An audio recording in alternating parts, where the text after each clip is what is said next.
अपने पिछले वीडियो में हमने आपको बताया था कि बिहार राज्य में मुख्यमंत्री महिला रोजगार योजना के अंतर्गत प्रत्येक जीविका दीदी को 5 चरणों में 2,10,000 तक की राशि मिल सकती है।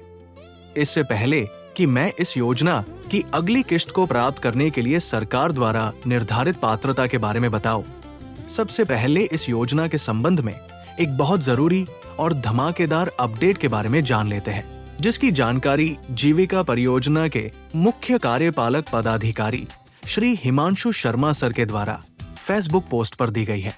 इस घोषणा के अनुसार अगर स्वयं सहायता समूह की महिलाएं एक साथ मिलकर कोई व्यवसाय शुरू करना चाहती है तो उन्हें अपने व्यवसाय को करने और इसे आगे बढ़ाने के लिए एक बड़ी राशि सरकारी अनुदान के रूप में मिल सकती है। इस योजना का पूरा लाभ आप किस प्रकार उठा सकते हैं, इसके लिए आपको क्या करना पड़ेगा तथा इस योजना की अगली किश्त आपको कैसे प्राप्त होंगी, इन सभी सवालों के जवाब जानने के लिए इस वीडियो को बिना स्किप किए अंत तक देखें तथा चैनल को लाइक और सब्सक्राइब अवश्य करें। तो आइए सबसे पहले इस बड़ी घोषणा के बारे में अपने एक्सपर्ट से पूरी जानकारी लेते हैं।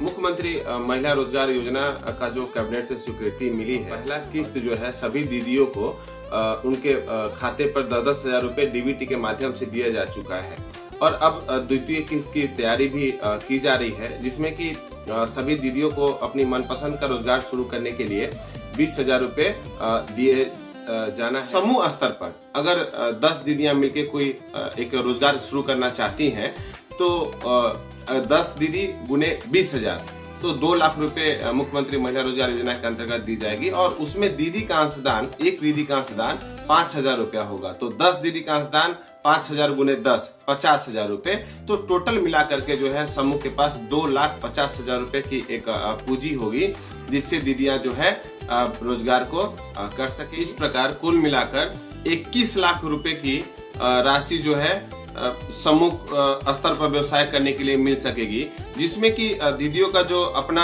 अंशदान होगा वो जैसे 5वें चरण तक पहुंचते पहुंचते जो 35,000 रुपए की अंशदान दीदियों को लगाना है, तो 35,000 गुने 10 यानी कुल मिलाकर जो है 3,50,000 रुपए और 2,10,000 गुने 5वें चरण तक आते आते गुने 10 यानी 21 लाख, यानी कुल मिलाकर अगर देखा जाए तो 24,50,000 रुपए की राशि एक बड़े स्तर पर रोजगार करने के लिए समूह स्तर पर मुख्यमंत्री महिला रोजगार योजना के अंतर्गत समूह को मिल सकेगा।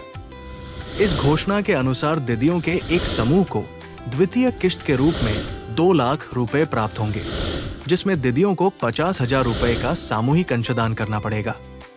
5वें चरण तक आते आते एक समूह को 21 लाख रुपए मिल सकते हैं, जिसमें समूह को 3,50,000 रुपए तक की राशि अंशदान के रूप में लगाना पड़ेगा।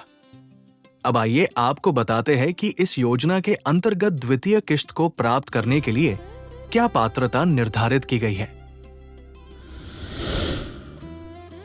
इस योजना के अंतर्गत द्वितीय किश्त प्राप्त करने के लिए निम्नलिखित मापदंड एवं शर्तें निर्धारित की गई है। 1. प्रथम किश्त की राशि के समुचित उपयोग का प्रमाण पत्र देना होगा। 2. लक्षित परिवार के प्रोफाइल का MIS में प्रविष्टि होना चाहिए। 3. लाभुक द्वारा बुनियादी वित्तीय साक्षरता विषय पर प्रशिक्षण प्राप्त किया गया हो। 4. लाभुकों की स्वयं सहायता समूह की बैठकों में नियमित उपस्थिति हो। 5. लाभुकों द्वारा स्वयं सहायता समूहों की बैठकों में लगातार 3 माह तक नियमित बचत होनी चाहिए। 6. लाभुकों द्वारा बिजनेस प्लान का निर्माण। 7. ग्राम संगठन के द्वारा द्वितीय किश्त की मांग का अनुमोदन। 8. व्यवसाय से संबंधित बुनियादी आय व्यय पंजी का नियमित संधारण। 9. लाभुक के द्वारा स्वयं सहायता समूह से लिए गए ऋण की देयता की पूर्ण अदायगी की गई हो। इन सभी पात्रता की शर्तों को पूरा करने वाली जीविका दीदियों को अगली किश्त के रूप में 20,000 तथा स्वयं सहायता समूहों को 2 लाख तक की राशि दी जा सकती है। इस वीडियो को अंत तक देखने के लिए आपका धन्यवाद। इस योजना से जुड़े किसी भी सवाल के लिए कमेंट बॉक्स में अपने सवाल अवश्य लिखें। धन्यवाद।